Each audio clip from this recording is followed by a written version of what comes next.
to eat.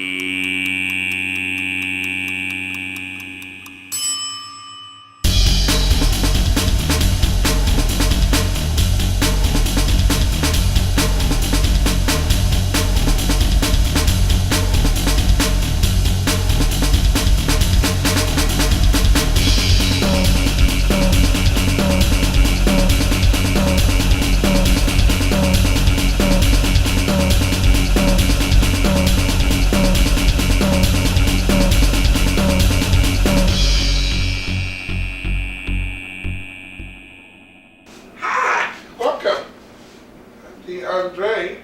This is our first official edition of Time to Eat.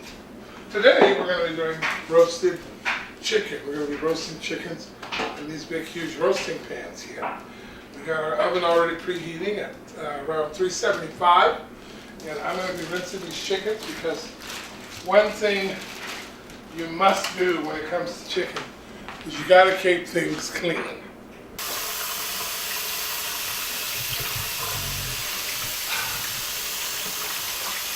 The bigger chicken, whole pieces of chicken, the whole chicken, need a little bit more thawing on the inside. Set those aside. I want to show you what to do when you are a little afraid that your chickens aren't large enough to cover enough people that you've invited for dinner.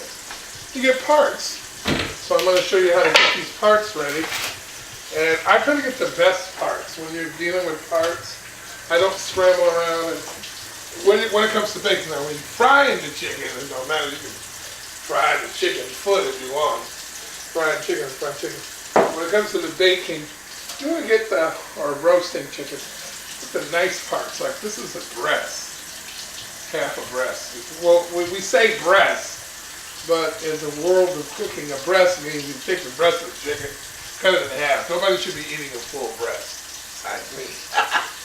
And you put that in there, and you get your parts going.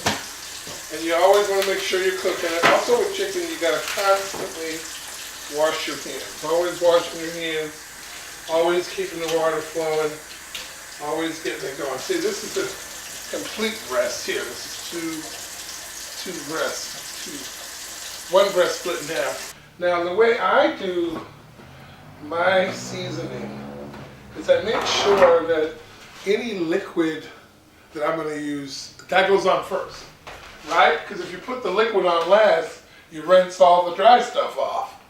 So I like everyday vinegar. Get me some everyday vinegar. I call it everyday vinegar because it doesn't have booze in it, right? Everyday vinegar. I don't want no wine vinegar or nothing like that. I don't cook with alcohol in my food. And the reason why I don't do it is because I don't need to. There's enough seasoning and flavor in this world to not have to drench the food in booze. Some people like that. I don't. I'm comfortable with my food not having alcohol in it. This right here. Okay, ready? 5, 4, 3. This right here is a secret spray of goodness, all the way from the kitchens of Watts to the alleyways of Compton. We've captured it here. I'm going to spray it down. It's actually what I use when I barbecue. There's a little smoke in here. There's a little lemon juice in here. There's a little secret stuff in here. But I assure you it is not booze. And I don't put alcohol in my food. Okay, and got my secret stuff on it. So now I'm going to start adding the dry things. First thing we're going to go with, of course, is black pepper. And I'm just sprinkling it in here. This measures out to about maybe 2 tablespoons, 3 tablespoons. I got about 7 or 8 breasts in here, cut in half breasts. I'm going to put some celery flakes on this stuff. Get it nice and green looking. I like to have a little color with the baked or broiled baked chicken. And it's actually roasted chicken because I'm putting it in a roasting pan, right? Some people call it baked. because they're putting it in the oven and it's not over an open flame. So whatever you want to call it, this shit gonna be good when it's done, because it's time to eat. So I'm gonna put this dry stuff on here. Got my garlic salt. Now one of my secret weapons to really get the chicken going is what I like to call wet garlic. It's garlic that's already cut up. It's wet and ready for action. So I don't have to cut it up or mince it or anything. I'm just putting it right in here. This is about almost like a half a cup of garlic for the 7 to 8 breasts cut in half in here. Also, the one thing you must not forget whenever you're putting anything in the oven that's not a pastry or a dessert is basil. You must use basil. It is against the law of cooking to not have the smell of basil going through the house where you're roasting meat or using the oven. Must have basil. So I'm going to do about, I guess a tablespoon and a half or so of basil. Now, the one other secret and last weapon, I'm letting y'all in on my shit. See, I don't be telling people this stuff, is butter. You've got to have butter. We put about 2 tablespoons of olive oil on the bottom of the pan to keep it from sticking. But another thing that keeps the meat from being dry and nasty is to have little slices of sweet butter spread out all over the pan. So what you'll do is you'll just take a stick of butter right here, and I just get a saucer out real quick, and I just slice it just like that. And this is unsalted butter. And the reason why I'm using unsalted butter is I got a lot of salt already on this meat. So I don't need salty butter. I cook with unsalted butter.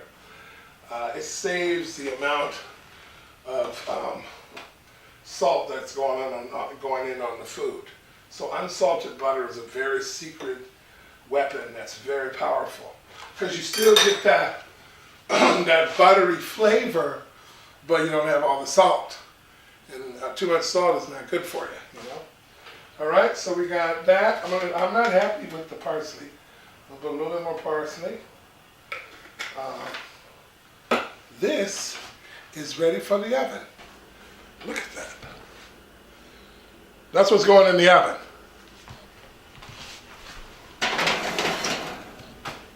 So I've added all the beans in. I've got that parsley in there.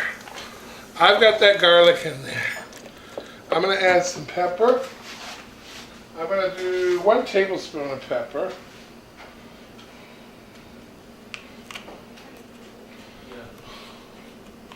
Pepper's giving me a hard time today, so I'm just going to go big. Tablespoon of pepper. Part of what you see me doing is hobo cooking. To me, it's kind of, you know, people look down on it, but a lot of people are busy. I've seen other shows, you know, we know other cooks. We know other people that are eating themselves to death and all of that. What I'm saying with the type of style I'm cooking and what Elizabeth and I are doing here on this segment of It's Time to Eat, is we're saying it's time to eat. It's not time to die. It's not time to get diabetes. It's not time to be broke. You know, it's not time to not have time. It's time to eat. And in the simplicity of that theme, you're going to love this finished product. If you get a quick glance over at the rice, we already started the rice cooker. 1 hour for 20 servings on the rice. Rice cooker does its own work. It always turns out perfectly. I don't need to add nothing to it or anything. What you saw there was chives. I put about 2 tablespoons of chives in there. People love my beans. These are renowned. I put this recipe together myself. I do it because it tastes good, serves others.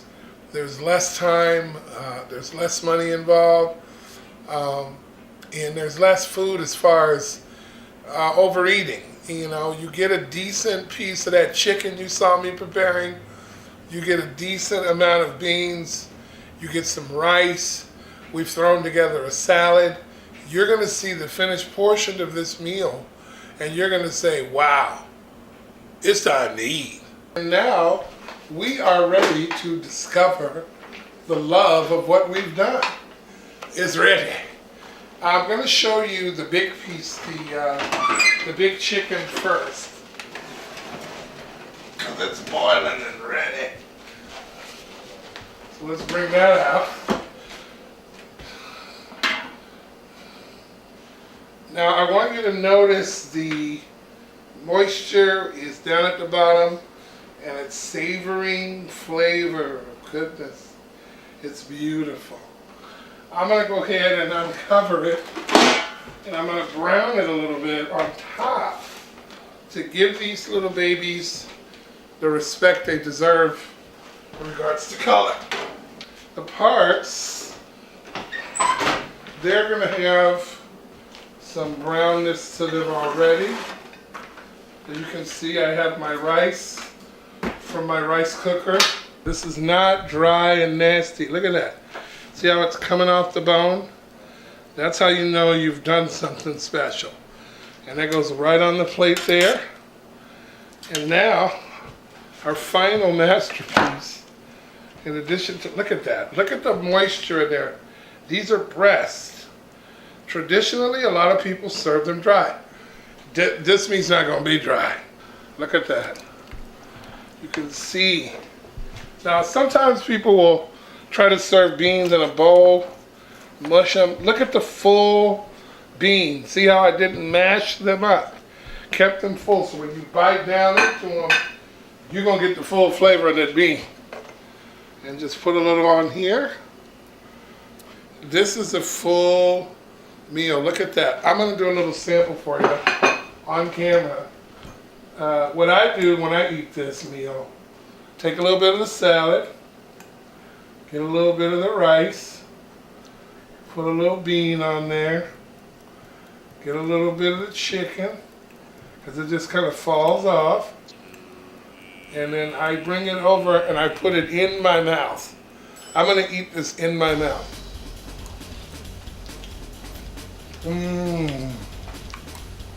Oh my goodness. The tomatoes in that salad, it's rubbing up against that basil in that chicken. And it's time to eat now.